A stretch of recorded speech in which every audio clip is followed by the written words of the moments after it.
Welcome to another segment of Budget in Focus. I'm your host for this segment, Paul Nocado. With me is the Minister within the Ministry of Health, Dr. Karen Cummings. Welcome to the program. Thank you very much for having me. It's budget time, and $33.3 billion allocated to the sector. A slight increase over last year's. What's your reaction to this? Actually, as you know, yesterday I did give my unreserved support to my erudite colleague, Minister Winston Jordan, for giving us a people's budget. We're very privileged to have $33.3 billion Guyana dollars to Ministry of Public Health, which is about 12.5% of the general budget and about 4.2% of our gross national product. So we're very privileged to have that, and we know we're going to use it wisely. Now, you spoke of several innovative programs that you're looking to get in place for the coming year, such as the telemedicine issue that you raised with making sure the contact is there in terms of data management and information flow. Could you give me some more information on that? Yes, I did yesterday allude to the fact that this budget to us is it takes into consideration compassion, caring, and concrete results. We hope to have transformative programs to address public health care as we strive to narrow the gaps between hinterland and coastland. You spoke about telemedicine. Yes, that's one of the parts where we are looking at where we can give specialist doctors to the various interior regions 1, 7, 8, and 9. And as you know, we're making those regional hospitals. And so we really want to reduce the Medivac because it costs a lot to bring persons out. And also, it's overcrowding at our main referral hospital, that's Georgetown Public Hospital Corporation. So with telemedicine, we can have interactive sessions with our doctors who are placed in these locations with those, as we say, master control in the Georgetown Public Hospital Corporation. So it can enhance their capacity to make correct diagnosis, and treat accordingly. And of course, as you alluded to, it will be cost effective, and that money could be used for other things.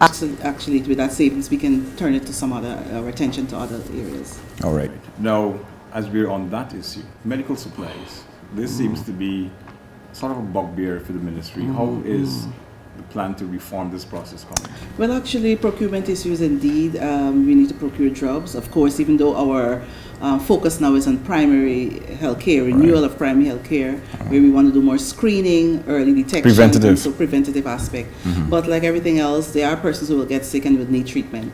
And to that effect, we have been having a procurement unit. Indeed, we have. I mean, it's no secret that we've had problems. We've had problems with our drugs procurement. But since that time to now, we have formed a new procurement unit where there wasn't before. And so we have a manager quite capable and comfortable and competent. And from now, we have been rolling out our drugs in a timely manner. And you bet since October to January, we have been procuring drugs, and that has been going to the various places, the various regions, the various health institutions.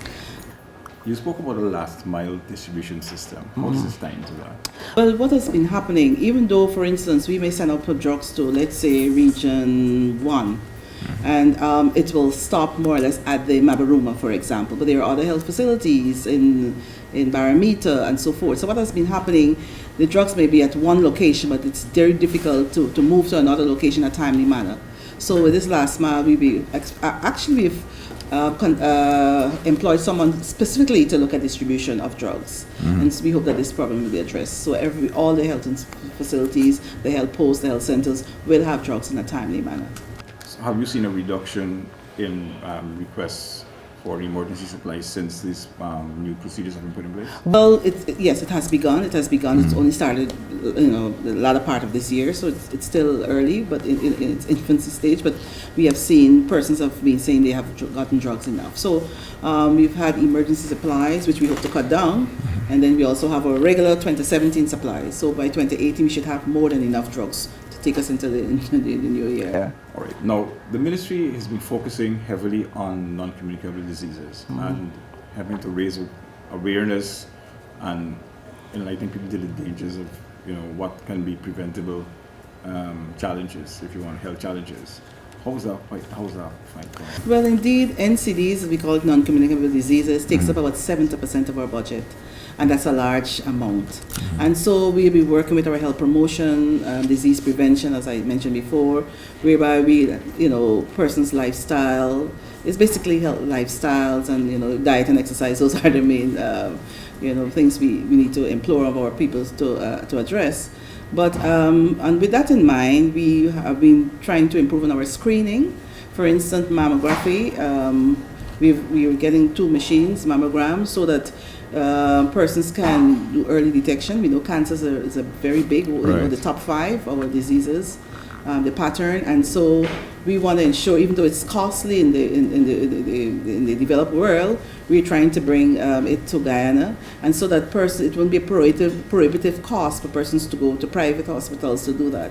So we have it in our own general GPHC, which is going to be for free, and so that's I think a step in the right direction as we strive to help persons to come in early and for early detection using the mammogram, and so that they can diagnose early cancer signs. Now, in the same vein with the mammography machine, what pertained earlier, did women have to do a biopsy here and send the samples overseas? We do have pathologists here who, if you do a lumpectomy, can read the slides and let you know whether it's malignant or not malignant. But we don't want it to reach the last stage. We want you to encourage you when you're bathing the patients to self-check your breast. To self-check, yes, to self-examine your breast. So that's the way to go. But as I said before, modernity is our way to go, and we know technology is driving healthcare, and we don't want to be left behind. And so we'll be keeping abreast with best practices and with technology, and hence we have not only one. We're hoping to have not one mammography, but 2 mammography machines in Georgian Public Hospital. I'm thinking that in many cases, these machines can detect potential lumps or cancer before you can actually feel it during a self-test. Well, yes, preferably, yes. All right. Now, HIV awareness and this viral load machine, what does this do now for the HIV fighting Guyana? Well, long ago, since we've gotten the emerging, well, I won't emerging now, it's becoming chronic now, HIV. We used to have long ago, even during my time as medical school, we talked about CD4 count and so, and that's in the cells. And so now they've stepped it up a little bit to do the viral load testing. And so long ago, we couldn't have done that here in Guyana. And especially our new focus now is test and treat. We used to say, okay, when you reach a certain CD4 or a certain viral load amount, then we go on to treatment. But now the paradigm shift is test and treat. As long as you're tested for HIV, we treat right away. And so we will need to keep monitoring your viral load count. First you detect, and then at 12 months after, and then every 12 months after that. So it's a way of keeping you ensure and check with your diet and your exercise, and make sure your viral load is within the normal range. Now, you said chronic, but how serious is the HIV problem in Guyana? Actually, we were, I think, about second in the Caribbean. We have since moved down to, I think it was, if I'm not, my memory serves me right, about 6th place. But what we have found, we have been seeing new cases. I don't know if more persons are coming forward. And we are being more proactive. Yes, a lot of testing has been going on. A lot of testing has been going on. Right. So we have been detecting, getting some more on. But we just want to tell persons because behavioral change, we know it's a process. And we want to encourage persons to have appropriate behaviors, and we say use a condom, monogamous relationship as much as humanly possible. But in the healthcare, our duty is to ensure that we have these tests, the persons can know their status and able to treat accordingly, lest they develop resistance and you have to go to 2nd line and 3rd line treatment. All right. This is very costly. You spoke about staff training and building capacity. Do we have plans for training more nurses, or this is just a general across the board enhanced training for staff, medical staff? Yeah. Well, capacity building is always there. It's something ongoing. Staff are leaving, people are going on leave, people are migrating, persons are getting older, and so there's always this ongoing training in-house, as well as scholarships, fellowships to other countries. we have, especially these new machines, we will need training. For instance, biomed, because what we find happening is that when these machines are, we've gotten them, it's difficult for us to maintain the maintenance aspect. Okay. And so what we have been doing now is to build it into the contract. We would have bought Technician training as well. Technician training, yes, as well. And so that will be ongoing as we have more machines and going, technological driven, technology driven. And so we'll have to have biomed training for some of these technicians. Apart from that, our doctors too, they will have to go more specialist training, move from general to more specific. Subspecialty, like for instance, orthopedics, for instance, whereas you're looking at joints, the person's going to look at their hands, and so we want to go that way. So in regions 1, 7, 8, and 9, that's where most of our training will go, because we have regional health officers who are in charge of the regions, and what has been happening, sometimes these doctors, we've just graduated, we throw them in to have, to manage regions, Yes, right. So they'll have to have some managerial, Experience, skills, and yes. so training in that area as well, and of course general training. Okay. Our countries such, I know we do a lot of training with China and Cuba. They are helping us in this regard? Yes, and even Argentina, some of, Mexico and so forth. We have our doctors going there for further studies. Cuba, of course, they have been. There's been a stalwart, yes. Exactly. And so, for instance, our blood banking and so forth, we've been working, having memorandum of understanding with Argentina and so forth. Even in telemedicine, we want to ask them as well. In addition to that, Canada as well. Okay. Yeah, so we have been having, PAHO has always been our partners from time immemorial. Right. So we're having our international and technical partners with us coming on board to assist us in training. Now, you spoke of electronic data management in terms of storing information and retrieving it. Is this a new step for the ministry to move away from all the paper records? Absolutely, yes. It's cost effective, it's efficient, easy to retrieve. And as you're on that too, I should be able to stay at in my office and know what's happening in region 1, region 7, 8, and 9 in terms of the drug. The drug has left, and where is it going, where it is right tracking now. Numbers, That's right. right. So in addition to that, even at the health centers, it gives information on patient data, where you live, what medications you're on, the doctor who's looking after, things like that. And so, because sometimes you may have doctors who change, so another doctor comes, you're able to pick up the information and make sure you maintain your correct diagnosis and correct treatment.